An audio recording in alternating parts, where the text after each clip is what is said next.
Kumbla toll ഗേറ്റിൽ വൻ സംഘർഷം. ടോൾ ബൂത്തിലെ ക്യാമറകളും കൗണ്ടറുകളും ഒക്കെ സമരക്കാർ അടിച്ചു തകർത്തു.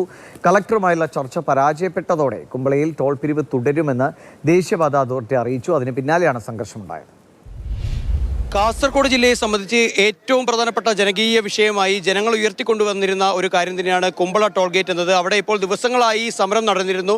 ആദ്യഘട്ടത്തിൽ ഇവിടെ ടോൾ ഗേറ്റ് വരുന്നു എന്ന് ആ ഒരു ചർച്ചകൾ നടന്നതിന് തൊട്ടു പിന്നാലെ തന്നെ സമരസമിതി രൂപീകരിച്ച് ശക്തമായ സമരപരിപാടികളുമായി മുന്നോട്ടേക്ക് പോയതാണ്. എന്നാൽ ഹൈക്കോടതിയുടെ പരിഗണനയിൽ ഹർജികൾ ഉണ്ടാവുന്നതിനിടയിൽ തന്നെയാണ് പെട്ടെന്നൊരു ദിവസം NHAയുടെ ഭാഗത്ത് നിന്ന് ടോൾ ഗേറ്റ് തുറക്കുന്നു എന്നുള്ള രീതിയിൽ ഒരു പ്രഖ്യാപനം ഉണ്ടാകുന്നതും പ്രവർത്തനം ആരംഭിക്കുന്നതും.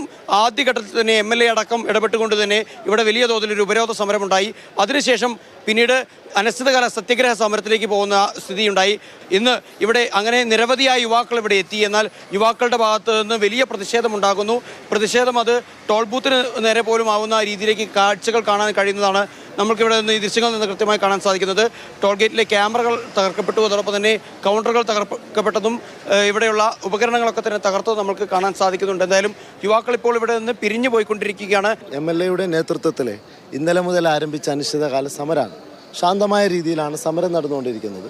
ഞങ്ങളെ പ്രധാന ആവശ്യമൊന്നുമില്ല. പല ആളുകളും വിചാരിക്കുന്നത് ടോളിനെതിരാണ്. ടോളിനെതിരല്ല. ഇത് ഒരു മനുഷ്യനെ സംബന്ധിച്ചിടത്തോളം ഏറ്റവും ഒരു ഭയാനകരമായ ഒരു സ്ഥിതിയാണ്. കാരണം 22 കിലോമീറ്ററിലാണ് നിലവിൽ ടോൾ ഇവിടെ പ്രവർത്തനം ആരംഭിച്ചിരിക്കുന്നത്. ഇത് ഇന്ത്യയിൽ എവിടെയും ഉണ്ടാവില്ല. അത് മാത്രമല്ല, വൺ സൈഡ് പോകണമെങ്കിൽ 85 രൂപയാണ് അങ്ങോട്ട് പോകണമെങ്കിൽ കൊടുക്കേണ്ടത്. തിരിച്ചിങ്ങോട്ട് വരണമെങ്കിൽ 65 രൂപയാണ്. തൊട്ടടുത്ത് 22 കിലോമീറ്റർ കഴിഞ്ഞാലാണ് തലപ്പാടിയിൽ വീണ്ടും ടോൾ.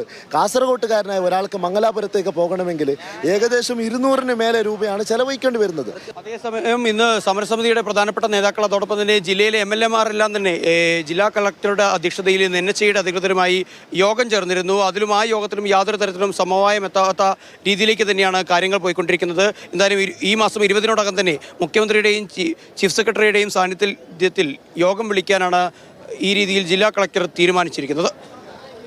ഷാജു ചന്ദ്രപ്പുരയ്ക്കൊപ്പം സാരംഗ് സുരേഷ്, മാതൃഭൂമി ന്യൂസ്, കാസർഗോഡ്.